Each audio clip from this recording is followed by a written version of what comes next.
An attack on one is an attack on all. That's what NATO's Article 5 says. It's a simple but powerful concept, and it embodies why one of America's greatest sources of strength is our alliances. They're not only important to us, they're important to the rest of the world. In the entire history of NATO, Article 5 has only been invoked once to stand with the United States of America after we were attacked on 9/11. The whole world knows if any adversary were to attack us, our NATO allies would have our back. And they know we would have their backs as well. And that's why what the former president said is so dangerous. He said he would encourage Russia to, and I quote, do whatever the hell they want, end of quote. A statement heard round the world that does nothing but encourage bad behavior. After Putin's most fierce opposition leader, Alexei Navalny, died in a Russian prison last week, the former president, Trump, and other Republicans refused to hold Putin accountable for his death.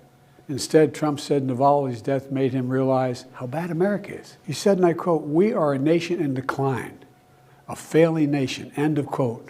Why does Trump always blame America? Putin is responsible for Navalny's death. Why can't Trump just say that?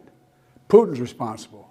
We have to stand up to Putin and pass the national bipartisan bill, the National Security Bill, supporting Ukraine as they defend themselves against Putin's vicious onslaught.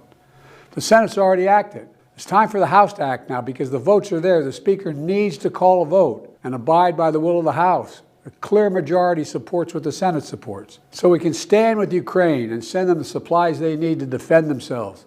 And prove to the world once more, America can be relied on. We stand strong with our allies. We have to remember who we are. We're the United States of America.